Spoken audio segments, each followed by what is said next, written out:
Madame la Présidente, bonsoir. Merci beaucoup d'être avec nous en direct dans les circonstances très graves que l'on connaît. Un mot d'abord, s'il vous plaît, de la situation dans la capitale à l'heure où nous parlons. Dans la capitale, la situation est calme, mais il y a énormément de monde sur l'avenue principale, devant le Parlement. Tout le monde est là, appelé hier soir. Cette manifestation montre la détermination de la population géorgienne. Quelles sont les indications que vous avez sur la nature de la fraude? Comment décrire ce qui a été, selon vous, la fraude? D'abord, c'est indescriptible, parce que c'est la fraude partout, de toutes les formes. Donc il y a la fraude, je dirais, un peu classique, traditionnelle, le bourrage des urnes dans les régions rurales où il y a moins d'observation. Il y a aussi l'intimidation des électeurs avec des groupes de jeunes plus ou moins drogués qui viennent se promener aux alentours des bureaux de vote. Il y a l'intimidation des employés du secteur public, ça c'est beaucoup plus sérieux. Il y a les achats de voix directement à proximité des bureaux de vote qui ont été eux aussi filmés largement. Et puis il y a ce qui est très nouveau, c'est l'utilisation du vote électronique, de cartes d'identité qui ont été prélevées chez les gens avant les élections et qui ont permis en fait d'utiliser les numéros des cartes d'identité pour des votes répétitifs dans différents districts, dans différentes régions. Un mot sur les images que nous venons de voir, ces images vraiment de bourrage d'urnes où on voit des gens qui remplissent les urnes de dizaines de bulletins supplémentaires. Ça paraît un procédé tellement grossier. Qu'est-ce que vous savez de ces scènes-là ? Ce que tout le monde a vu. Alors, c'est ce que je veux dire, c'est qu'il y a à la fois les bourrages et les méthodes grossières qui ont été utilisées indépendamment des observateurs et les méthodes plus sophistiquées et sans doute plus graves qui ont changé massivement la nature du vote.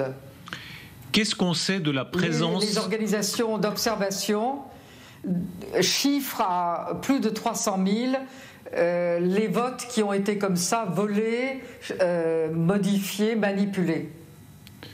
Quelle est la circulation de l'argent russe selon les informations que vous avez? Impossible de savoir. Il y a eu beaucoup d'argent distribué dans les régions au cours de toutes les dernières semaines. Mais est-ce que c'est de l'argent russe directement? Est-ce que c'est l'argent de notre oligarque à nous?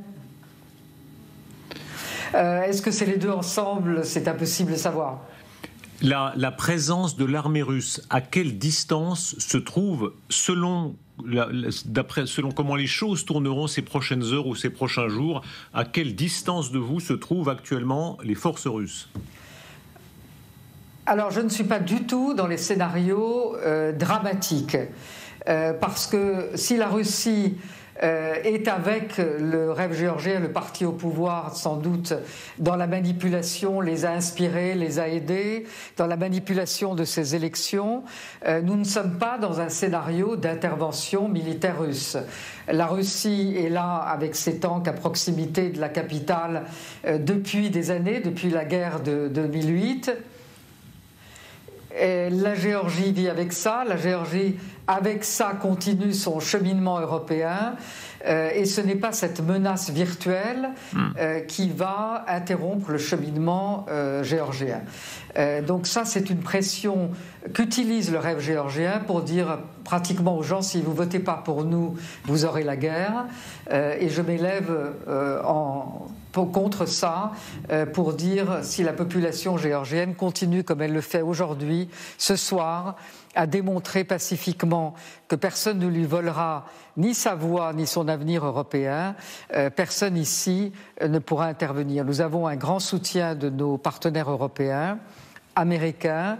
Ils vont nous aider dans les investigations pour les mener à bien. Et ensuite, il faudra soit que le rêve géorgien revienne sur le résultat des élections, soit en deuxième période, si ils ne sont pas convaincus par les partenaires européens et les pressions intérieures à le faire, ça sera sans doute le moment de rejouer les élections dans d'autres conditions. Aujourd'hui, sur la façade du Parlement, les personnes qui manifestaient, qui démontraient pacifiquement, ont inscrit « alloué ». Madame la Présidente, vous avez un lien très fort avec la France. Que peut faire la France pour vous aider ? La France peut tout faire comme nos autres partenaires européens. J'ai eu une communication avec Emmanuel Macron. J'ai aussi communiqué avec le président polonais, avec les présidents des 3 républiques baltes, avec Charles Michel.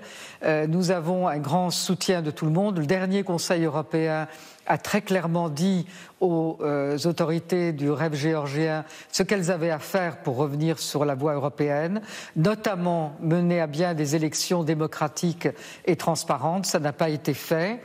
Le prochain Conseil européen en tirera sans doute les conséquences, mais la population géorgienne sait qu'elle peut compter sur le soutien de ses partenaires européens. Vous connaissez Vladimir Poutine, vous l'aviez rencontré. Que cherche exactement, selon vous, Vladimir Poutine en Géorgie ?